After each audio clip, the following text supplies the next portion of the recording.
Have you ever felt like you're seeing the world with different eyes, but at the same time you feel strange among people? As if everyone were following a script that you can no longer memorize? This feeling of not belonging didn't appear by chance. It arrived together with something that many avoid their entire lives: awakening. And here's the truth that nobody tells you. Awakening doesn't bring immediate peace. It brings clarity. A clarity so strong that it separates you from the world you knew. If you're feeling this now, you're not alone. And most importantly, you're not wrong. What you're about to discover in this video may seem harsh, but it's liberating.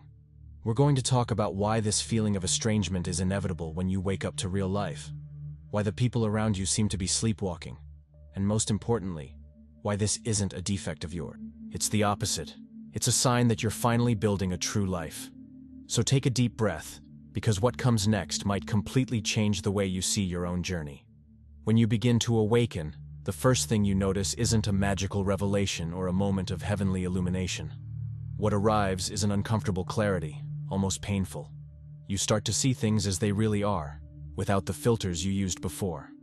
And this clean vision hurts because it exposes all the illusions that gave you comfort. That job you thought was important reveals its futility. Those friendships that seemed solid show their superficiality. The conversations that filled your time now sound empty, mechanical, without real life. It's as if you'd taken off sunglasses on a bright, sunny day. The light hurts your eyes at first. This clarity doesn't come with an instruction manual. Nobody warns you that seeing the truth means losing the comfort of the lie. You begin to notice details that previously went unnoticed. You realize how people repeat ready-made phrases without thinking. You see how everyone is chasing after the same things: money, status, approval, without ever stopping to ask if they really want that. And the strangest part? You realize you were doing this too. You were living on autopilot, following a script you never chose. But now that you've woken up, you can no longer pretend you don't see. And that's when the problem begins. Because you see, but you can't unsee. It's like discovering a magician's trick. The magic loses its charm forever. You try to return to normal, try to recover that feeling of belonging you had before. But it doesn't work. It's like trying to believe in Santa Claus after discovering it's your parents. Innocence, once lost, doesn't come back. And you're stuck there, trapped between two worlds. The world you left that no longer fits you, and a new world you still don't know how to inhabit. It's an uncomfortable place, this middle ground. You no longer belong to the old, but you still don't feel at home in the new. And nobody prepared you for this transition, because the world stays the same. People keep sleeping. And you, who just woke up, are standing in the middle of a crowd in a trance. It's like being in a movie theater where everyone watches the film hypnotized, while you realized it's just a screen. You look around expecting someone else to have noticed too, but everyone remains glued, eating popcorn, laughing at the programmed moments. And you're stuck there, wondering if you've gone crazy or if everyone else has lost their minds. The answer? Neither. You just woke up first. And waking up first is a particular kind of loneliness. Because you see what others don't see, and they don't understand why you can no longer watch the movie with them. Most people live their entire lives without questioning anything. They're born, go to school, get a job, get married, buy things, grow old and die, all following a social script that nobody wrote but everyone obeys. There's no malice in this. It's not stupidity or laziness. It's simply easier. Going with the flow requires less energy than swimming against the current, and society rewards those who obey. It gives you a diploma, salary, recognition, a feeling that you're on the right path. But the right path for whom? For you, or for the system that needs functioning parts? This question isn't asked because the answer is scary. Because if the path isn't yours, then you spent years, perhaps decades, living someone else's life. When you awaken, these questions begin to appear. And they don't have simple answers. You look at your life and realize how many choices weren't yours. How many dreams you abandoned because someone said they were unrealistic. How many versions of yourself you hid to fit in. And this perception brings a strange sensation. Half freedom, half terror. Because if you're not who you thought you were, then who are you? And if the life you built isn't yours, then what do you do now? These questions don't let you sleep. They keep circling your mind, demanding answers you don't have. And the more you try to ignore them, the louder they scream. These doubts naturally distance you from the herd. Not because you think you're better, but because you can no longer participate in the collective game. While everyone discusses which car to buy or which series to watch, you're asking yourself what the hell you're doing here. And when you try to share these reflections, you realize people look at you as if you're overcomplicating things. You think too much, they say. Relax, enjoy life. But you can't relax, because now you know that the life they call enjoying is just distraction disguised as happiness. It's endless entertainment to avoid the silence, where the real questions live. The herd doesn't like those who question. It might even sound like conspiracy theory to say this, but it's not. It's just collective instinct. When someone starts thinking differently, it threatens the entire structure. Because if you're right to question, then maybe everyone else is wrong not to question. And nobody wants to face that possibility. It's easier to call you complicated, pessimistic, weird. It's easier to push you out of the circle than to admit the circle might not make sense. And so you learn the most solitary lesson of awakening. The masses always choose collective comfort over individual truth. Always. Because truth requires courage, and comfort only requires conformity. When this happens, you might even try to go back. You might try to pretend you didn't see what you saw, that you don't know what you know. You try to participate in superficial conversations, force interest in things that used to excite you. But it doesn't work. It's like trying to wear clothes from when you were 10 years old. They don't fit anymore. You grew on the inside, expanded, and now these small spaces suffocate you. The jokes aren't funny anymore. The parties seem like empty rituals. The bar talk sounds like a scratched record playing the same songs over and over. And you realize it's not that you became boring, it's that you became real. And being real in a world of facades automatically makes you different, strange, out of place. Then comes the strangest discovery of all. Your life has always been a theater. You had roles to play. The good son, the dedicated employee, the fun friend, the understanding partner. And you played them well. So well, that you didn't even realize you were acting. You wore masks so glued to your face that you thought they were your face. But awakening is tearing off these masks, one by one, and seeing yourself for the first time without disguises. And what you see isn't always beautiful. You see the lies you told yourself. You see the fears that controlled you. You see how you molded your personality to please people who might not have even really known you. It's a brutal mirror, but a necessary one. This revelation might seem depressing, but it's the opposite. Because after you see the theater, you can choose to leave the stage. You can stop acting and start living. But here's the crucial point. When you stop acting, people notice. They sense that something changed, that you're no longer playing the game. And this bothers them. Because your authenticity exposes their lack of authenticity. Your refusal to wear masks makes their masks seem heavier. And instead of taking off their own, many prefer to distance you. It's easier to lose you than to lose the illusions. Because you've become a mirror that reflects something they don't want to see. And that's when loneliness knocks on the door. Not that loneliness of being physically alone, but the loneliness of being surrounded by people and still feeling isolated. Because you can no longer connect on the superficial layers where everyone lives. Conversations about the weather, about sports, about celebrity gossip. All of this exhausts you deeply. You don't want to be arrogant, you don't want to look down on others, but you also can't fake interest in what has no real importance. And the more you try to force yourself, the worse it gets. It's like trying to breathe underwater. You simply can't. Your whole body rejects the falseness. So you start making a choice that scares you at first. You prefer to be alone than to pretend. You prefer the silence of your own company to the noise of conversations that don't nourish anything in you. And people call this isolation, antisocial, problematic. But you know it's not. It's self-preservation. It's honesty. It's you choosing not to betray yourself just to have company. Because you learned something fundamental. Conscious solitude is infinitely better than fake company. Being alone with your truth is more nourishing than being surrounded by masks. It's more real, cleaner, more alive. But that doesn't mean it's easy. There are days when you miss the old comfort. You miss when everything was simple, when you had ready-made answers for everything. when you felt part of something bigger. There's a strange nostalgia for ignorance, as if it were possible to unlearn what you learned. You look back and see a version of you that fit in the world, that had friends, that laughed easily, that didn't carry this weight in consciousness. And for a moment, you almost wish you could go back. Almost. Because deep down, you know that happiness was borrowed, built on comfortable lies.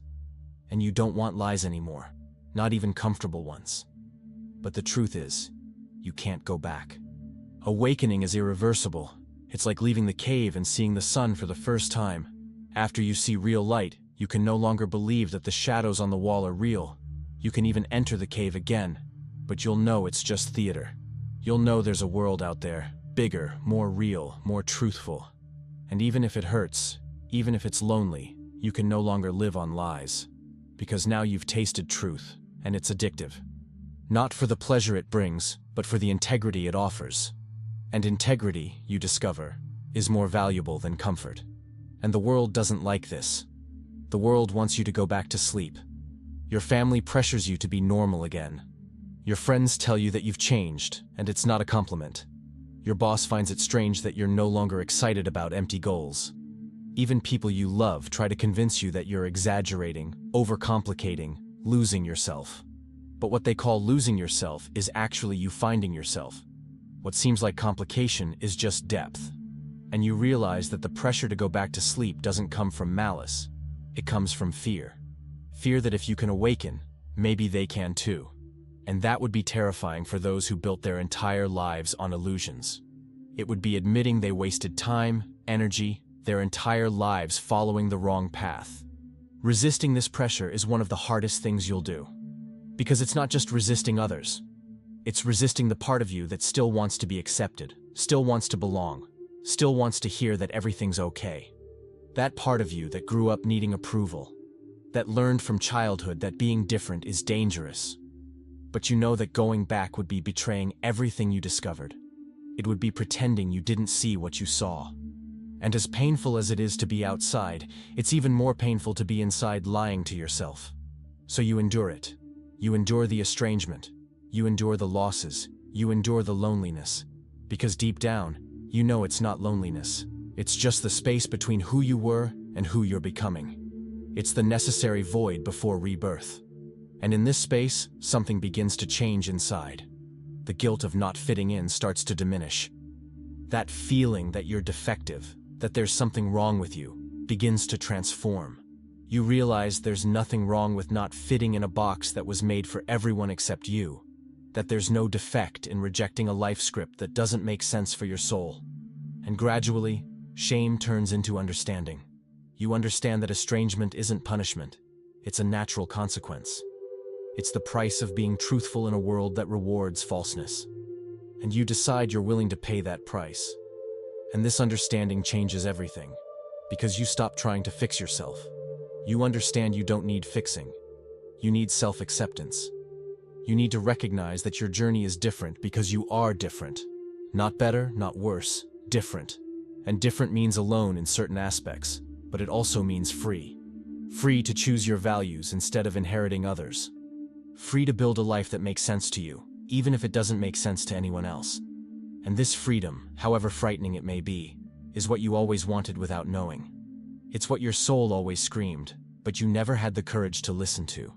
You then realize you've always been alone, even when you were accompanied, because each person lives inside their own head, their own subjectivity, their own particular world.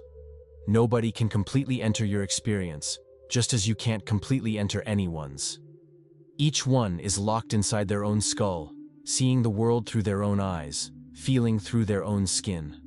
And before, you tried to escape this essential loneliness by merging with the group, losing yourself in the masses, pretending you weren't a separate individual. But now you accept it. You accept that you're fundamentally alone, and that this isn't tragedy. It's reality. And that the best relationships aren't those that deny this loneliness, but those that respect and honor it. When you accept your essential solitude, something curious happens. You stop clinging to people. You stop needing them to complete you, to validate you, to tell you who you are. And then, paradoxically, that's when true connections become possible. Because you're no longer looking for someone to save you from your loneliness. You're looking for someone to share life from your wholeness. And these connections are rare, but they're real. They're meetings of souls that have awakened, that know the weight of awakening, that don't need masks to talk. They're people who truly see you and choose to stay, not out of need, but out of mutual recognition. In this process, you begin to examine the values you've always had, the beliefs about success, money, family, love, happiness, everything you simply inherited without questioning. Your parents told you how life should be. School taught you what was important. The media showed you what was desirable. Religion gave you moral rules, and you accepted everything without asking if that was true for you. But now you ask. And the answers aren't the same. You discover that the success they sold you doesn't interest you, that the happiness they promised you is too shallow, that the love they taught you is full of conditions and contracts. And you need to build new values, from scratch, based on what you really feel and think, not what they told you to feel and think. This deconstruction is violent, because it means throwing away almost everything they gave you. It means disappointing the expectations of people you love. Your parents dreamed a life for you, and you're choosing another. Your friends expected you to stay the same, and you changed. Your partner knew you one way, and now you're different. And everyone feels betrayed, as if you broke an agreement. But you didn't break any agreement. You just stopped betraying yourself. And if this disappoints others, it's sad, but it's necessary. Because living to please everyone is the most guaranteed way to lose your own life. It's dying slowly while breathing. You also realize that the world's success markers no longer make sense. That new car, that promotion, that bigger apartment, those trips to post on social media, things that used to motivate you now seem hollow. Not because you became detached or enlightened, but because you realize these achievements don't touch what really matters. They don't answer the questions that keep you awake at night. They don't bring meaning, only distraction. And you don't want distraction anymore. You want substance. You want a life that makes sense when you're alone with yourself. Not a life that impresses others but leaves you empty inside. You want to wake up in the morning with purpose, not obligation. This shift in focus, from pleasure to meaning, distances you even more from the world. Because the world sells pleasure all the time. It sells infinite entertainment, endless consumption, constant novelties. And most people happily take this bait, without realizing they're being distracted from their own lives. They're too busy to think, too entertained to feel, too tired to question. And you see this happening around you. You see people drowning in series, in social media, in work, in anything that prevents them from being alone with their own thoughts. And you feel sorry, but you also understand. Because being alone with your own thoughts when you've awakened is one of the hardest things in the world. It's facing everything you avoided your entire life. But you chose this difficulty. You chose the anguish of freedom over the comfort of prison. And this anguish is real. It's not poetry, it's a physical sensation in your chest, dizziness, a fear of doing everything wrong. Because freedom means total responsibility. It means you can no longer blame anyone for your life. You can't blame your parents for the upbringing you had, your boss for the job you chose, your partner for the relationship you continue, society for the rules you follow, God for the destiny you live. It's all you. Your choices, your consequences, your life. And this weight is crushing at first. You find yourself wishing someone would tell you what to do, that there was a manual, a guru, a right answer. But there isn't. There's only you and your choices. And in this anguish, you find your authenticity.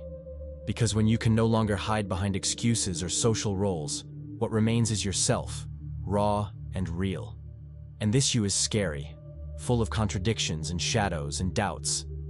But it's also the only true you. And living from this place, even with all the uncertainty, is more honest than living from masks, even with all the apparent security. You trade false stability for true instability. And you discover you prefer authentic chaos to mendacious order. You prefer not knowing who you are but searching, than being certain of a borrowed identity. At this point, you realize that most people are afraid of their own freedom. Not out of weakness, but out of survival instinct. Because being free is work. It requires constant courage, constant doubt, constant choice. It's much easier to follow rules, obey norms, let others decide for you. It's easier to outsource your life than to take command of it. And that's why so few people really wake up. Not because they're incapable, but because they choose not to wake up. They choose the security of the cage over the vertigo of flight. And you can't judge them for that. Each one has their time, their rhythm, their particular fear. What you can do is live your own truth and hope that inspires, not that it forces. Because nobody can be forced to awaken. And here's one of the harshest perceptions. You realize it's rare to find journey companions. People who also awakened, who also carry this lucid loneliness, who also chose the difficult truth. Most are either still sleeping, or refusing to wake up, or pretending they don't see what they see. And the few who awakened are so scattered, so rare, that it can take years until you find one. And meanwhile, you walk alone. Not because you want to, but because that's how it is. And you learn to accept that your journey is yours, that nobody can do it for you, that loneliness is part of the price of consciousness. But you also learn that this loneliness doesn't diminish your value, it only confirms your courage. But this loneliness doesn't have to be bitter. It can be contemplative, creative, deep. You begin to develop a different relationship with silence. Before, silence was uncomfortable, something to be filled with noise. Now, silence is where you find clarity. It's in silence that you truly hear yourself, that you process your experiences, that you integrate your learnings, that you reconnect with your essence. And you realize you prefer this honest silence to the empty words that fill most conversations. You prefer to say nothing than to say something that isn't true just to fill the air. Silence becomes sacred, not scary. This preference for silence teaches you something important. You don't need to participate in everything. You don't need to have an opinion about everything. You don't need to be in all conversations. You don't need to explain yourself all the time. You can simply exist, quiet, observing, processing. And when you speak, let it be because you have something true to say, not because silence scares you or because others expect you to speak. This economy of words makes you more whole, more present, more real. And people might find you too quiet, too introspective, too distant. But you know it's not distance. It's depth. And depth isn't for everyone, but it's for you. You also learn you don't need external validation to know you're on the right path. Before, you needed others to approve your choices to feel secure. You needed applause, likes, constant confirmation that you were doing the right thing. But now you understand that the only validation that matters is internal. It's that feeling of coherence, that you're living according to what you feel and think. And nobody from outside can give you that. They can applaud you, criticize you, ignore you. But none of that changes whether you're being truthful or not. Only you know that. And when you trust this internal compass, external opinion loses the power it had before. It loses the ability to define you. This doesn't mean you become insensitive or arrogant. It means you stop seeking in others the confirmation that your life makes sense. And this is liberating in a way you didn't imagine. Because suddenly you can make strange choices, you can follow uncommon paths, you can live in a way that nobody understands. And it's okay. Not because you don't care about anyone, but because you care first about your own integrity. And from this integrity, ironically, the best relationships are born. Because you're no longer negotiating your essence for approval. You're offering your truth, and whoever wants to accept it, accepts. Whoever doesn't want to, doesn't need to. Few will understand your journey, and the sooner you accept this, the better. There's no point trying to explain to those still sleeping why you woke up. Words don't reach them. It's like trying to describe a color to someone who's never seen, or explain music to someone who's never heard. They'll hear your words, but they won't understand the meaning behind them, and you'll get frustrated trying to make them see what you see. So you learn to stop explaining. You live your truth in silence and let the results speak. Because those who need to understand will understand, and those who don't need to, never will. And it's not their fault or yours. Each one is at their own stage of evolution. This acceptance that you won't be understood by most is one of the deepest freedoms that exist. Because you stop trying to fit into others' understanding. You stop diminishing yourself to fit in the limited vision others have of you. And you simply exist in your totality, even if that's too big, too complex, too strange for most to process. And the rare ones who can process it, these become your most precious connections. Because they don't know you in parts, they know you whole. They see your shadows and your lights, your contradictions and your certainties, and choose to stay anyway. These are the relationships that are worthwhile. And then you arrive at an understanding that changes everything. Not belonging to the world isn't the end, it's the beginning. It's the starting point to build something real. Because while you belonged, you were just reproducing what already existed. You were being just another one in a crowd of equals, just another cog in a machine that works without you thinking. But when you stop belonging, you can create something new. You can be something the world has never seen before. You can live in a way that has no model, that has no example, that's only yours. And this is scary, but it's also the greatest gift you can give yourself. The chance to be original. To be the first and only version of yourself. This originality doesn't come from trying to be different. It comes from stopping trying to be the same. When you remove all the layers of conditioning, expectation, imitation, what remains is something unique. Because there are no two people with the same combination of experiences, thoughts, sensitivities, traumas, joys, fears, dreams. You are, by nature, different from everyone else. And the tragedy isn't being different. It's spending your entire life trying to hide this difference. Awakening is accepting that you're unique and that this isn't a problem, it's potential. It's the raw material of your real life. And when you accept your singularity, you stop competing. Because there's no competition when you're doing something only you can do. There's no comparison when your path is incomparable. You exit the game of being better than others and enter the game of being truer to yourself.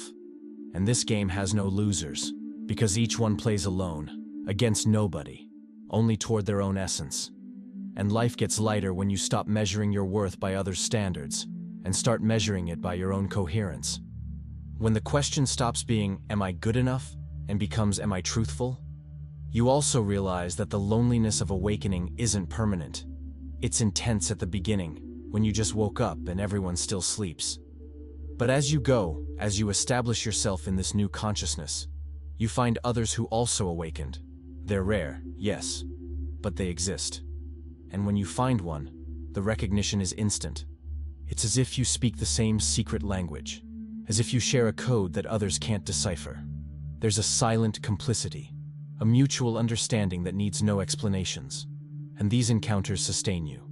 They remind you that you're not crazy, that you're not truly alone, that there are others walking on this same deserted road. And even if these encounters are sporadic, even if you spend long periods without finding anyone who really understands you, you learn that it's okay. Because the most important company is your own. And when you learn to be okay with yourself, when you stop fleeing from your own thoughts, when you accept your own company as sufficient, that's when you're free. Because you no longer depend on anyone to feel complete. You don't need another person to give you purpose, to fill your voids, to tell you who you are. And any connection that comes after that is a bonus, not a necessity. It's choice, not dependence. Your life then begins to have a different rhythm. Slower, more deliberate, more conscious. You stop chasing what everyone pursues and start walking toward what makes sense to you. And this walking is solitary, yes, but it's also profoundly yours. Each step is choice, not obligation. Each direction is intention, not accident. And for the first time in your life, you feel you're truly living, not just existing. You're no longer following others' scripts, you're writing your own. You're building something that's yours, not a copy of what others built. And even if nobody understands, even if nobody applauds, you know it's real. And most importantly, you realize your life doesn't need to follow the world. It doesn't need to make sense to anyone besides you. It doesn't need to justify itself, explain itself, defend itself. It can be strange, it can be different, it can be incomprehensible to most. And it's okay. Because the only judgment that matters is yours. When you're alone with yourself, without an audience, without masks, without anyone to impress. And if in that moment you can look at yourself in the mirror and recognize who's there, if you can feel you're being faithful to what's deepest in you, then you're on the right path. Even if that path is lonely, even if it's difficult, even if nobody else understands it. Because in the end, you didn't come here to be understood. You came here to be truthful. You also discover that the more you awaken, the more you perceive life's irony. People spend years seeking to belong, trying to fit in, fighting to be accepted. But true freedom only comes when you stop seeking this. When you accept that not belonging is exactly what frees you to be who you really are. It's as if the world had been selling a lie all along, the lie that belonging is the goal. But belonging means molding yourself, adapting yourself, diminishing yourself. And you don't want that anymore. You want expansion, not contraction. You want to be big in your truth, not small in others' acceptance. And there's something liberating in realizing you don't owe anyone explanations. Your choices are yours, your paths are yours, your life is yours. People might not understand why you left that job that paid well. They might not comprehend why you ended that relationship that seemed perfect from the outside. They might think it's crazy that you changed cities, careers, your entire life. But they don't live inside your skin. They don't wake up with your thoughts. They don't carry your weight, so their opinion, however well-intentioned it may be, can't dictate your life. Only you know what it's like to be inside yourself. Only you feel what nourishes you and what kills you inside. And when you truly understand this, you stop justifying yourself. You stop trying to convince others that your choices make sense. Because they don't need to make sense to others. They need to make sense to you. And there's a deep peace in this acceptance. A peace that comes from knowing you're living your own life, not other people's expectation of life. That you're following your own compass, not the map they drew for you. And even if this means walking alone for long stretches, it's better to walk alone in the right direction than accompanied in the wrong direction. You realize the world will keep trying to pull you back. It will keep offering shortcuts, promises of quick happiness, easy solutions. It will keep selling the idea that you need more money, more status, more things, more approval.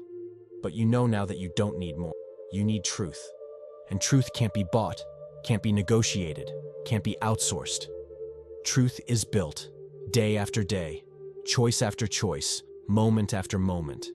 It's an internal work, silent, invisible to the world. But it's the only work that really matters. Because in the end, you won't take anything material from here. You'll only take who you became. And the question that remains is, did you become who you really were, or who others wanted you to be? If you made it this far, you probably recognize something of yourself in these words. And this means you're not alone on this journey, even if it seems that way. Awakening hurts, but it also liberates. And what seems like not belonging is actually you finally belonging to yourself. Keep walking. Keep being truthful. The world might not understand, but you're not here to be understood. You're here to be real. And being real, even if lonely, is the only thing that's worthwhile in the end. If you want to go even deeper into this journey, I left a path for you in the first pinned comment.